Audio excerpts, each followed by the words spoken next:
Good afternoon, everybody. It's Tanya, and today we're going to talk about follow God's path to redemption, and it is the whole chapter of Psalms 105. So we're going to get started with that. It says, "Give thanks unto the Lord, call upon his name, make known his deeds among the people." And so always be grateful for everything. Call upon him and ask for your needs and not your wants. Sing unto him, sing songs unto him, talk ye of all his wondrous works. So always sing to him, use your voice for good deeds, and sing his praise, his wondrous work. Isn't he a good Lord? I'm telling you. Verse 3 says, "Glory ye in his holy name, let the heart of them rejoice that seek the Lord." So God's holy name, let your heart rejoice in him and be happy seeking him and his knowledge. So seek the Lord and his strength, seek his face evermore. So find the Lord like I did that day on the lonely bench. Turn it over to him. So he's got all the strength that you need. Just turn your life over to him and seek his face. We want to see his face one day in that end. So just be looking for him in all things that you do. Verse 5 says, "Remember his marvelous works that he hath done, his wonders and the judgments of his mouth." And so remember all of the good that God has done for you throughout your life, and don't focus on the bad things in life. I think we have to be put through trials and tribulations, and that's what some of that bad stuff is.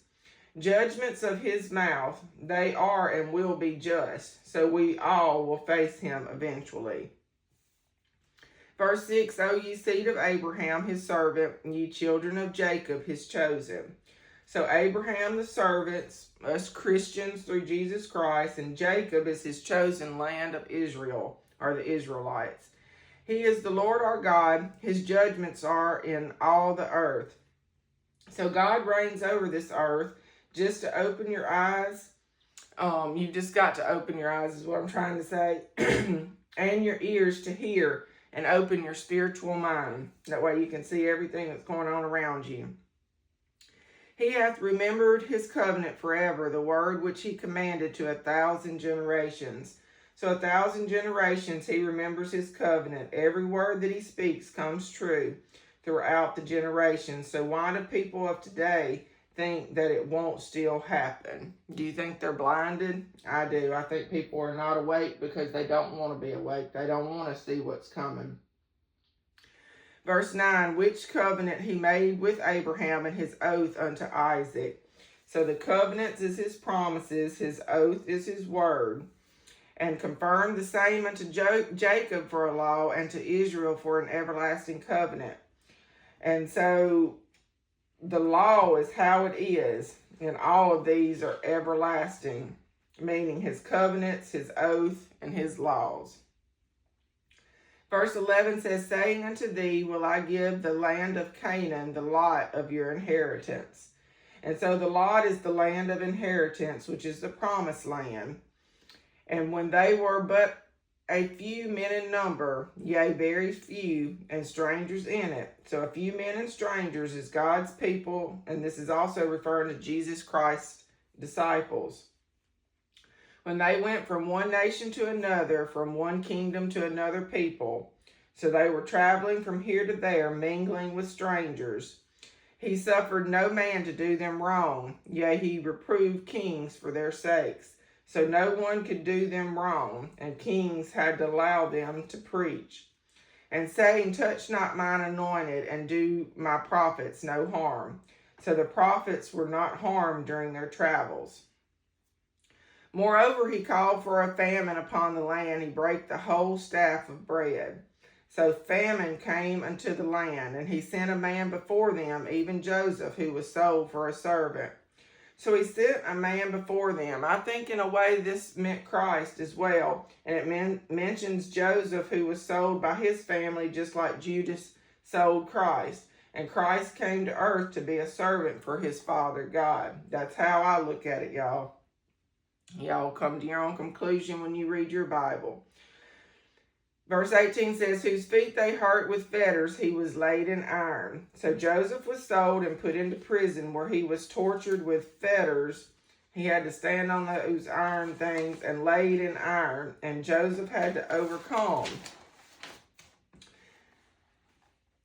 19 says, until the time that his word came, the word of the Lord tried him. So he had to endure and then overcome when the Lord tried him. He was put to the test. And the king sent and loosed him, even the ruler of the people, and let him go free. So the king freed him, meaning Joseph, and set him free. He made him lord of his house and ruler of all his substance. So he then became lord of the house and ruled over the people. To bind his princes at his pleasure and teach his senators wisdom. So he then taught others of the wisdom that he had gained through all his trials and tribulations. Israel also came into Egypt, and Jacob sojourned in the land of Ham. And so Israel, meaning God's chosen people, came into Egypt, and they were in a foreign land while under God's protection. And he increased his people greatly and made them stronger than their enemies. And God's people multiplied. That means they gave birth and had more children. And they became stronger, just like Joseph did during his trials. And he turned their heart to hate his people, to deal subtly with his servants. So God turned the Egyptians' hearts to hate his people, and they treated the Israelites horribly. And my note is, makes me think of the non-believers of today's world. Us as Christians are hated for his name's sake. And don't you know we're hated? 26, he sent Moses, his servant, and Aaron, whom he had chosen. So Moses was his servant, and Aaron he chose to help Moses, because Moses couldn't speak that well. 27, they showed his signs among them and wonders in the land of Ham. So Moses showed signs as God had instructed him to do. And you know, people still didn't believe Moses with him doing all of this. So he sent darkness and made it dark, and they rebelled not against his word. So he sent darkness, and they didn't rebel against that, but they went through a lot of trials and tribulations. They really wasn't listening. He turned their waters into blood and slew their fish.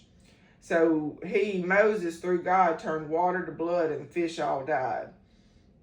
Their land brought forth frogs in abundance in the chambers of their kings. So frogs came in and was in the king's chambers. Don't you know that was terrible, frogs in there? He spake, and there came diverse sorts of flies and lice in all their coast. So flies and lice throughout the coast. He gave them hail for rain and flaming fire in their land. So hail for rain and flaming fire came. So talking about all this that's going on, the frogs, the lice, the water's turning blood. Can you imagine all of those years ago comprehending what was happening? We today have all of this information, so we can imagine what happened. But back then, they didn't have all the knowledge of today, and were seeing it firsthand. So I would have been terrified of all of these things. Would you? I mean, just think what these people were thinking. What in the world is going on? Why is all these bad things happening to us? It was God doing it. So 33, he smote their vines, also their fig trees, and brake the trees of their coast. So God, smote means struck their vines and fig trees, so their food source. He broke their trees. Those branches were gone. And, in Egypt, having a tree, that was about the only shade you would get. So he spake, and the locusts came, and caterpillars, and that without number. So locusts and caterpillars with no number, they ate up the crops, that pestilence, and did eat up all the herbs in their land, and devoured the fruit of their ground. So these things ate up all their food. They didn't have anything to eat. And he smote also the firstborn in their land, the chief of all their strength. And so God struck the firstborns, because they wouldn't listen to anything else that Moses was telling them. So he hit them where it hurt the most, and that was their firstborn. They all died because they wouldn't listen to Moses and let his people go. And so God plagued the land of Egypt. Verse 37 says, He brought them forth also with silver and gold, and there was not one feeble person among their tribes. So when Egypt did finally let his people go, his people walked out of Egypt strong and with silver and gold. It says not one feeble person amongst them, so God always keeps his promises. Now they had to endure some of that stuff, but they got their promise and got let out of that land in the end. So Egypt was glad when they departed, for the fear of them fell upon them. So Egypt was glad to see them leave. And I'm telling you, I probably, if I was an Egyptian, I would have been glad to see them leave too, because they had come in, destroyed their whole homeland, because they, weren't doing what they were supposed to do. 39, he spread a cloud for a covering and fire to give light in the night. And so Egypt was glad to see them leave, and a cloud covered them, so God hid them, and a fire burned to give them light in the night. And so God always provides us with what we need at that very moment. Verse 40 says, the people asked, and he brought quails and satisfied them with the bread of heaven. So the people asked, that means they were praying to God that they needed something to eat. And so they ate quails and bread from heaven. Don't you know that bread from heaven tastes so good? Because I'm telling you, warm bread, it ain't nothing like it. And he fed them very well. Verse 41, he opened the rock, and the waters gushed out, and they ran in the dry places like a river. So he opened the rock. Remember, they were in Egypt and coming out of it, and it was the desert, and he had to open the rock, which is the ground, and let water come up. And it did, and it ran like a river. So he not only fed them, but he gave them water to drink. And for he remembered his holy promise, and Abraham his servant. And so God remembered his holy promise, and God will let you stay where you are until you are ready to make a change. That's what happened with me. I was so down and ready for a change, I went to that lonely bench, and he took over my life.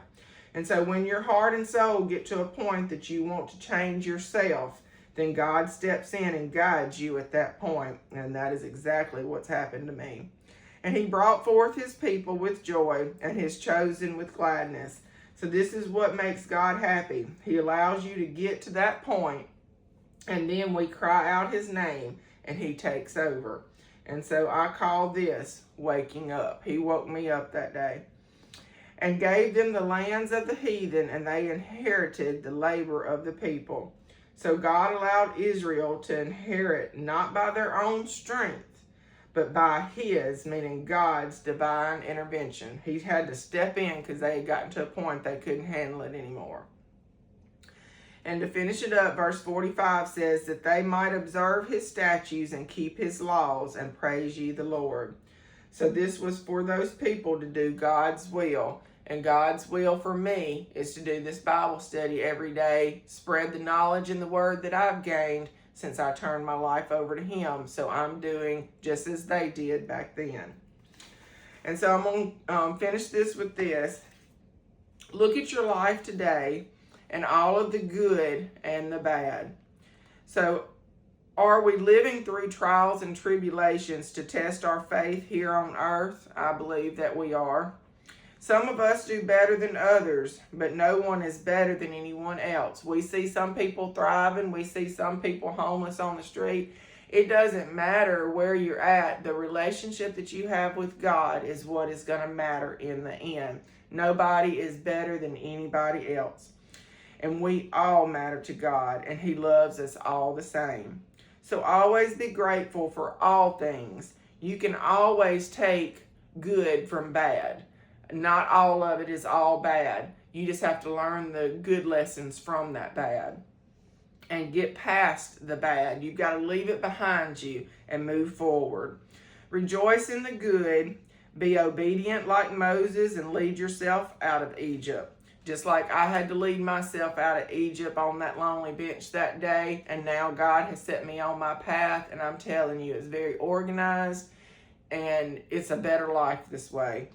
And so follow God's path to redemption. And one day here real soon, we are going to get his promise to us for all those 1,000 generations. As always, I hope that y'all enjoyed today. I really did. I learned a lot with this lesson myself. I hope that y'all did. And as always, have a God blessed day, and I'll see y'all tomorrow. Bye-bye.